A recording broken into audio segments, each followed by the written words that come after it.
पीछे 16वें सूत्र में अहंकार की बात थी। जो अहंकार नामक पदार्थ है, ईश्वर ने प्रकृति से महत तत्व को बनाया और मान लो मोटी भाषा समझने के लिए 100 किलो महतत्व बनाया। उसमें से 10 किलो महतत्व थोड़ा थोड़ा एक एक मिलीग्राम माइक्रो मिलीग्राम सब आत्माओं को बांट दिया, जो जिससे हम बुद्धि के रूप में निर्णय लेते हैं ना, बुद्धि के रूप में सबको थोड़ा थोड़ा बांट दिया। 100 में से कितना?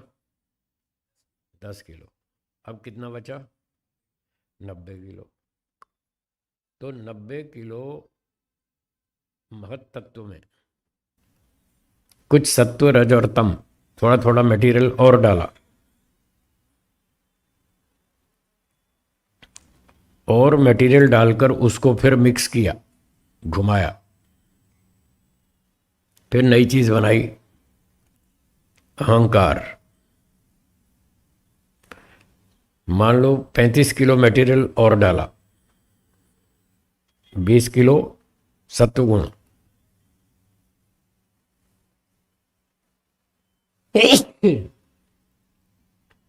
10 किलो रजोगुण, 5 किलो तमोगुण, 35 किलो मटेरियल और डाला 90 में।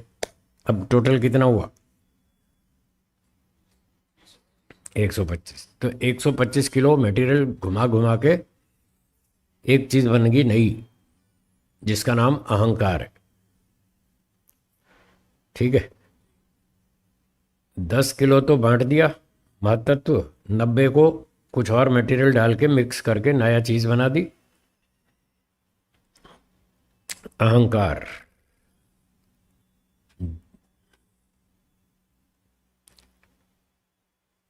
जैसे आप लोग क्या करते हैं, 10 लीटर दूध है, 1 लीटर दूध पिला दिया सबको, 9 लीटर बच गया, उसमें थोड़ा दही जामन खट्टा डाला, उसकी दही बना दी, फिर थोड़ी थोड़ी दही खिला दी, जितनी दही बची उसमें और पानी डाल के उसको मथ दिया, छाछ बना दी, मक्खन बना दिया।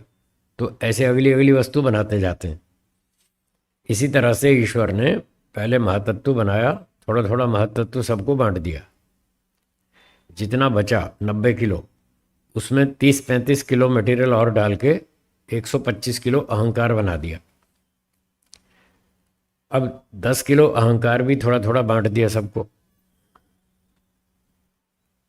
अब कितना बचा अहंकार? 115। 115 में 35 किलो मटेरियल और डाला सत्वरजतम। अब 16 चीजें बनाई, 115 और 35 डाल के 150 किलो हो गया। 150 किलो में 16 चीजें बनाई, एक मन, 10 इंद्रियां, 5 ज्ञानेंद्रियां, 5 कर्मेंद्रियां, 10 और एक मन, कितने हुए? 11। तो सूत्र में लिखा है, पढ़िए, एकादश। एकादश 11 इंद्रियां बनाई मन सहित। ठीक है, एकादश का मतलब एक मन और 10 इंद्रियां, 11 चीजें ये बनाई, और पंच तन्मात्रम और 5 तन्मात्राएं, 11 और 5 16 चीजें बनाई 150 किलो में। और वो 16 चीजें प्रत्येक आत्मा को थोड़ी थोड़ी बांट दी सबको। अब इतना बांटने के बाद 100 किलो तन्मात्राएं बच गई। तन्मात्राएं बनाई 110 किलो, 150 में से 110 किलो तो तन्मात्रा बनाई, और 40 किलो में ये मन इंद्रियां बनाई। तो वो सारा 40 किलो मटेरियल बट गया मन इंद्रियों के रूप में। और 10 किलो तन्मात्रा भी बांट दी। तो अब हर आत्मा के पास 18 चीजें पहुंच गई। 16 तो ये, एक अहंकार और एक बुद्धि। हर आत्मा को ये 18 चीजें मिल गई।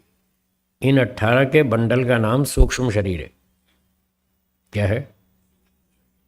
तो सबको सूक्ष्म शरीर मिल गया, उसमें सबके पास 18 चीजें हो गई। अब जो 100 किलो तन्मात्राएं बची, उसमें ईश्वर और मटेरियल डालेगा सत्व रजतम, और फिर मिक्स करके पंच महाभूत बनाएगा। वो फिर आगे देखते हैं। तो यहाँ तक हम पहुँच गए, महतत्व अहंकार कार्य है।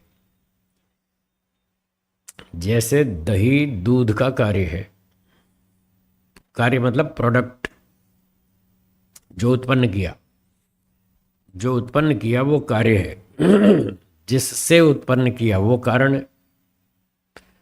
दूध से दही बनाई, दही को क्या बोलेंगे? कार्य। और दूध को? तो ऐसे अहंकार से 16 चीजें बनाई, इन 16 को क्या बोलेंगे? कार्य। तत्कार्य, ये अहंकार के कार्य हैं 16 चीजें, और अहंकार इनका कारण है। बस, तो हो गया, आपको समझ में आ गई बात। तो ये था सूत्र 17वां। अब अगली बात 18वें सूत्र में देखिए। सात्विकम एकादशकम प्रवर्तते वैकृतात् अहंकारात्। वैकृत कहते हैं सत्व प्रधान। वैकृत क्या मतलब? सत्व प्रधान। वैकृतात् अहंकारात्, जो सत्व प्रधान अहंकार है। तो इस शब्द में यह भी सूचना मिल गई कि अहंकार भी सत्व प्रधान है। बुद्धि को तो सत्व प्रधान बनाया ही था, ताकि जीवात्मा बुद्धि से अच्छे निर्णय ले सके। अहंकार को भी सत्व प्रधान बनाया, ताकि व्यक्ति उल्टी सीधी अक्कड़ में न घुस जाए, ईगो में ना घुस जाए, बस अपने अस्तित्व की अनुभूति करता रहे। इसलिए उसको भी सत्व प्रधान बनाया, सामान्य व्यवहार में वो ठीक ठाक रहे। तो इन सूत्रों से पता चल रहा है बुद्धि भी सत्व प्रधान है, अहंकार भी सत्व प्रधान है। दो चीजें सत्व प्रधान हो गई।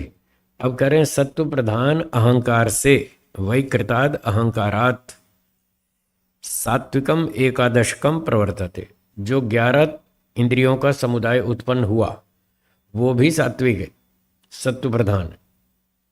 यानी मन और 10 इंद्रियां, ये भी सत्व प्रधान है। तो सार क्या निकला? पूरे 13 करण, 13 साधन, सबके सब सत्व प्रधान है। 5 ज्ञानेंद्रियां, 5 कर्मेंद्रियां, 1 मन, 1 बुद्धि, 1 अहंकार, सारे 13 करण हैं जो, ये सब के सब सत्व प्रधान है।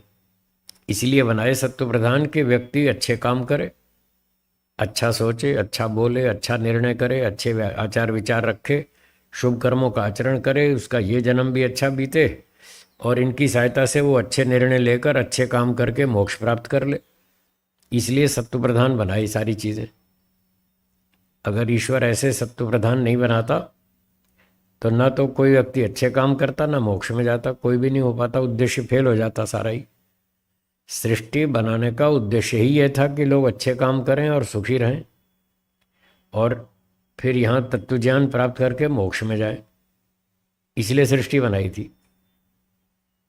तो ऐसे सत्व प्रधान बनाने से ये दोनों प्रयोजन सिद्ध हो जाएंगे, दोनों काम ठीक हो जाएंगे। व्यक्ति अच्छे काम करेगा, यहाँ भी काफ़ी कुछ सुख भोग लेगा और आगे मोक्ष भी प्राप्त कर लेगा।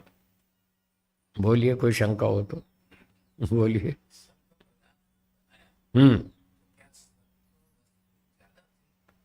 सत्व मटेरियल, सत्व गुण का मटेरियल जो आप पूछ रहे हैं क्या ज़्यादा थी? तो ज़्यादा थी या नहीं थी ये तो पता नहीं, लेकिन जो चीज़ें सत्व प्रधान बनानी आवश्यक थी वो सत्व प्रधान बनाई, ऐसे समझना चाहिए। अब बहुत सारा मटेरियल तमोगुण प्रधान है। आयुर्वेद का एक शास्त्र है जिसको सुश्रुत कहते हैं। क्या कहते हैं? सुना होगा आपने, नाम सुना है। चरक और सुश्रुत ये दोनों आयुर्वेद के ग्रंथ हैं।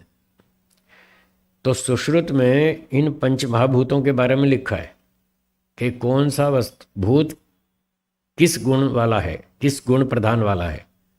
तो वहाँ लिखा है पृथ्वी तमो बहुला। पृथ्वी जो है ना, ये ठोस पृथ्वी, सॉलिड, ये तमोगुण प्रधान है। तमोगुण का काम है भारी, और पृथ्वी भारी है, तो इससे भी पता चलता है, तर्क से भी पता चलता है कि ये भारी है तो तमोगुण प्रधान होगा। तो अब पृथ्वी जैसे कितने पिंड हैं, खरबों खरबों खरबों इतने सारे, अभी सारा तमोगुण प्रधान है।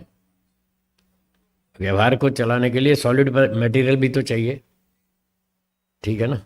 तो ये सारे पृथ्वी और बड़े बड़े चंद्रमा, तारे, बड़े बड़े लोकांतर जो हैं, ये सारे तमोगुण प्रधान। तो ये तमोगुण बनाने प्रधान आवश्यक थे बनाने, नहीं तो ये पृथ्वी बनेगी नहीं और चलेगी नहीं। तो जिसको तमोगुण प्रधान बनाना आवश्यक था उसको तमोगुण प्रधान बनाया। मन बुद्धि इंद्रियों को सत्वगुण प्रधान बनाना जरूरी था, उनको सत्वगुण प्रधान बनाया। नहीं तो इसके बिना प्रयोजन सिद्ध नहीं होगा। ईश्वर बहुत बुद्धिमान, हाँ बहुत साइंटिस्ट है, वैज्ञानिक है, बहुत सोच समझ के काम करता है। इसलिए उसने सारी सृष्टि बहुत बुद्धिमत्ता से बनाई, जिससे कि हमारा कर्मफल भी भोग लें और आगे मोक्ष भी मिल जाए, दोनों काम अच्छे हो जाए। इसलिए बहुत सोच समझ के चीज़ें बनाई। अब ये जानना कठिन है कि पूरे मटेरियल में सत्वगुण ज़्यादा था या रजोगुण ज़्यादा था या तमोगुण, ये पता नहीं, ये कहीं लिखा नहीं शास्त्र में, हमारे तो पढ़ने में आया नहीं। कहीं कहीं होगा, हमने नहीं पढ़ा, अलग बात है, पर हमारे पढ़ने में अब तक ऐसा नहीं आया कि सत्व की मात्रा ज़्यादा थी या रजोगुण की ज़्यादा थी, ऐसा कोई स्पष्ट नहीं आया। तो जो भी हो, हमारा उद्देश्य तो इतना है कि हमारा प्रयोजन सिद्ध होना चाहिए, और वो इस तरह से हो रहा है। हाँ, और कितना मटेरियल सृष्टि में यूज़ हो गया, फिर कितना बच गया, बचा या नहीं बचा, वो हमें कुछ नहीं पता। वो तो फिर मोक्ष में ही देखेंगे, वहीं चलते हैं वहाँ देख लेंगे। जो बातें यहाँ समझ में नहीं आती वो वहाँ चल के समझ में आएंगी, वहाँ देख लेंगे। फिलहाल तो इतना आवश्यक है कि जितने से हमारा काम चल जाए, हमारी तपस्या ठीक हो जाए, साधना हो जाए और हम मोक्ष प्राप्त कर लें। फिलहाल इतनी जानकारी प्राप्त करना आवश्यक है, उतनी हम कर लेंगे, उतनी सब दे रखी है ऋषियों ने जी।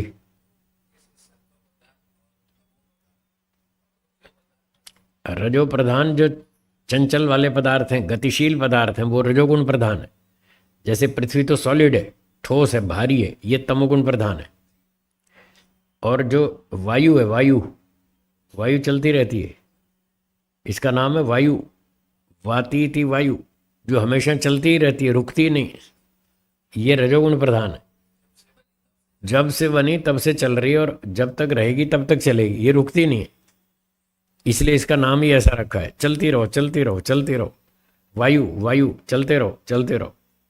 वाह गति धातु है, वाह धातु है जिसका अर्थ है गति करना, गति गंधनयो, वाह गति गंधनयो, ये व्याकरण में सूत्र लिखा है। तो इसका अर्थ है जो चलती रहती है सदा, उसका नाम वायु है। तो जो चलती रहती है वो रजोगुण का लक्षण है, गतिशील रहता है वो। तो वायु हमेशा चलती रहती है, तो ये रजोगुण प्रधान है।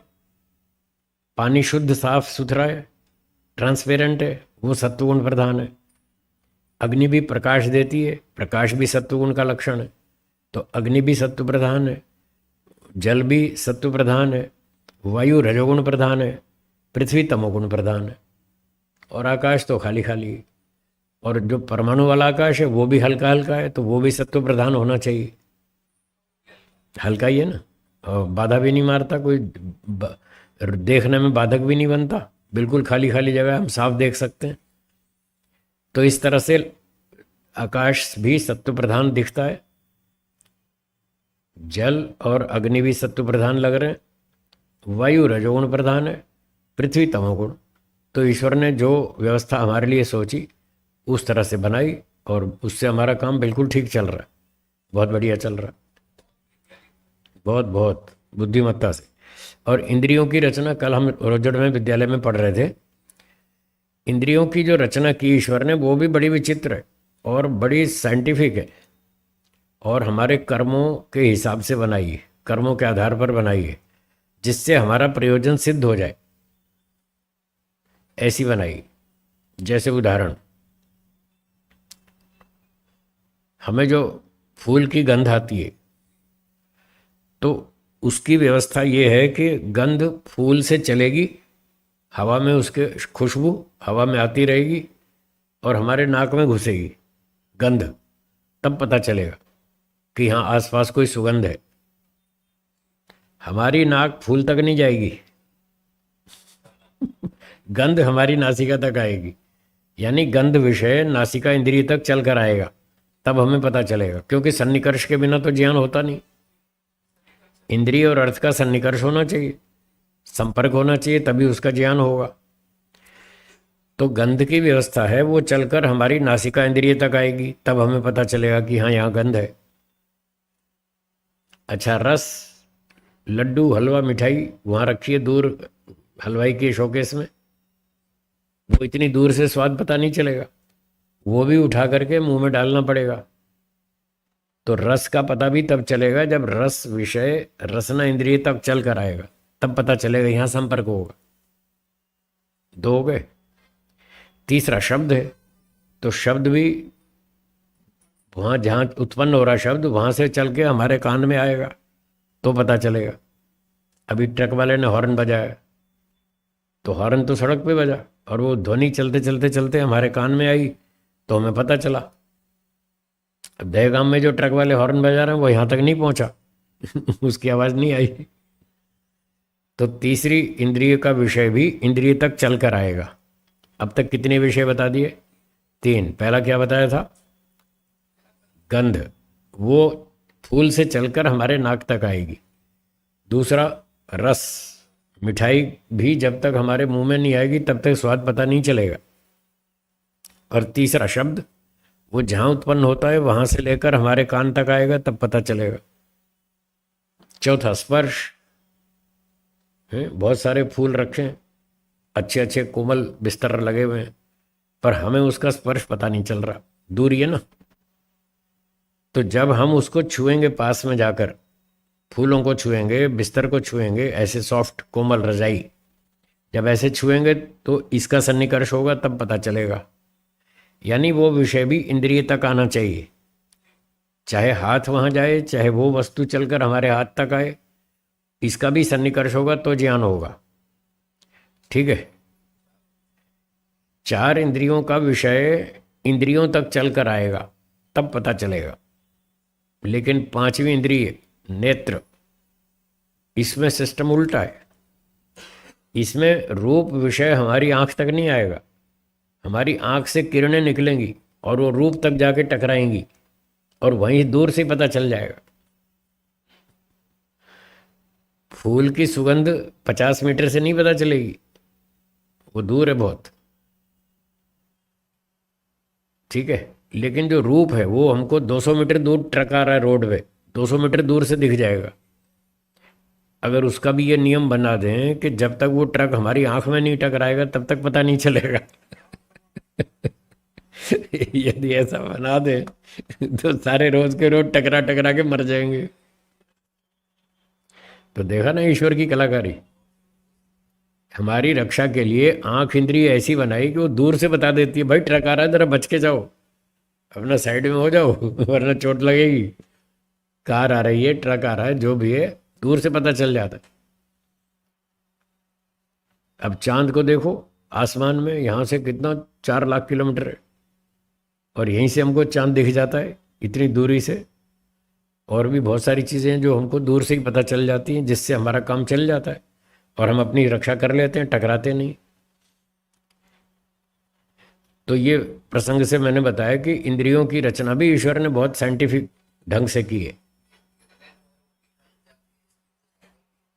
इंद्रिय से नेत्र इंद्रिय से किरणें निकलती हैं, वस्तु पे जाके टकराती हैं, उसका फोटो खींचती हैं, फिर वापस आती हैं, फिर वो जो फोटो आती है वो मन में डाल देती है, तो मन में फोटो खींचती है तो आत्मा देखता है, अच्छा अच्छा ये ट्रक आ रहा है, अच्छा ये कार है, हाँ ये स्कूटर है, वो सारी फोटो वापस आती है यहाँ। इंद्रियां उस चीज़ का फोटो खींच के यहाँ लाती हैं, तब हमें पता चलता है। पर ये काम बहुत बढ़िया है, सिस्टम बढ़िया है ईश्वर का, दूर से ही पता चल जाता है। हैं? हाँ, सूर्य की तो और भी दूर है, वो दूर से भी पता चलता है, बहुत दूर से भी पता चलता है। तो मतलब इस तरह से जब तक इंद्रिय और अर्थ का सन्निकर्ष नहीं होगा तब तक तो ज्ञान हो ही नहीं सकता, ये तो नियम है। और वस्तु जितनी दूर है हमारी नेत्रेंद्रिय वहां तक जाएगी, अथवा ये भी हो सकता है कि कुछ उसकी लाइट दूर तक हमारे पास आ रही है, कुछ हमारी किरणें जा रही हैं, तो रास्ते में कहीं टच हो जाए, कांटेक्ट हो जाए, तो फिर वहीं से भी हमको पता चल जाएगा। पर कनेक्शन होना जरूरी है। अब सूर्य की किरणें तो आ रही हैं यहाँ तक, ठीक है, मान लिया। चंद्रमा की भी लाइट आ रही है, वो भी मान लिया। पर जो ट्रक है वो 200 मीटर दूर है, वो तो हमारी किरण ही वहाँ तक जाएगी, ट्रक से टकराएगी, उसकी फ़ोटो खींचेगी, फिर वापस लाएगी। तो इस मामले में तो हमारी इंद्रिय ही वहाँ तक जाएगी। वहाँ ऐसी लाइट तो है नहीं जैसे सूरज की है या चांद की है, ऐसी लाइट तो आ नहीं रही। तो सूर्य चंद्रमा में जो रूप गुण है वो है प्रकाशक रूप। हाँ जी, कौन सा? प्रकाशक, वो लाइट मारता है, ऐसा रूप है। और ट्रक में, कार में जो रूप है वो है प्रकाश्य रूप। प्रकाशक और प्रकाश्य, जो प्रकाशक है वो तो लाइट खुद मारेगा, वो तो खुद भी चमकता है और दूसरे को भी दिखाता है, खुद भी दिखता है, दूसरे को भी दिखाता है, वो प्रकाशक रूप है। ये अग्नि तत्व में है। और बाकी पदार्थों में टेबल, कुर्सी, स्कूटर, कार, कंप्यूटर आदि जो पदार्थ हैं, इनमें भी तो रूप गुण है। ये प्रकाशक नहीं है, ये प्रकाश्य, प्रकाश्य रूप है। इस पर प्रकाश पड़ना चाहिए तब ये दिखेगा, इसलिए इसको प्रकाश्य रूप कहते हैं। तो चाहे प्रकाशक रूप हो चाहे प्रकाश्य रूप हो, दोनों ही आँख का विषय है। आँख का सन्निकर्ष दोनों से होना चाहिए, तो जिससे भी सन्निकर्ष होगा उसका ज्ञान हो जाएगा। तो जितने प्रकाश्य रूप वाले पदार्थ हैं वहाँ तक तो हमारी किरणें जाएंगी, नेत्र की संपर्क करेंगी, फिर उसका फोटो लाएंगी, तब हमें पता चलेगा। यहाँ कुछ लोग बैठे हैं, कुछ कुर्सियाँ बिछी हैं, यहाँ घड़ी लगी है, यहाँ पंखा लगा है, यहाँ एसी लगा है। तो इस तरह से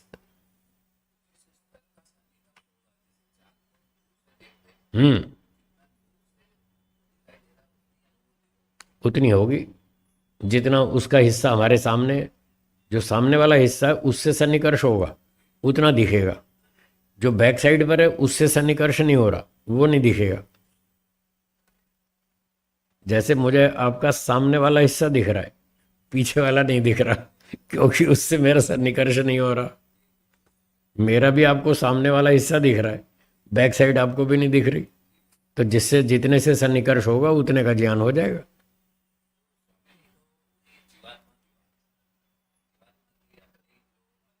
ठीक है, ठीक है, ठीक है। ईश्वर तो चारों तरफ है ना, वो सब तरफ से देखता है। हमारी मजबूरी है कि हम एक साइड से देख पाते हैं, क्योंकि हमारी किरणें इधर से ही जा रही हैं, वो चारों ओर से व्याप्त नहीं कर पा रही। दृश्य पदार्थ को वो चारों ओर से नहीं व्याप्त कर पा रही। तो जितना हिस्सा सामने उतने के साथ ही सन्निकर्ष हो रहा है, तो उतने का हमको ज्ञान हो जाता है। पर ईश्वर तो चारों ओर है, अंदर भी है और बाहर भी है, वो तो अंदर की चीज़ भी साफ देखता है। आपके फेफड़े में क्या समस्या है वो ईश्वर तो अंदर से भी देखता है। जैसे एक्सरे मशीन होती है ना, वो अंदर से देखती है। तो ईश्वर तो वो तो पहले ही अंदर घुसा हुआ है, वो तो हमारे शरीर में हर जगह बैठा है और सब वस्तुओं में बैठा है। तो वो हर वस्तु को अंदर से भी देखता है, बाहर से भी देखता है, पास से भी देखता है, दूर से भी। उसकी तो बात ही निराली, वो तो व्यापक है, इसलिए उसकी स्थिति अलग है, हमारी अलग है। तो ये बात चल रही थी हमारी किस सूत्र पर?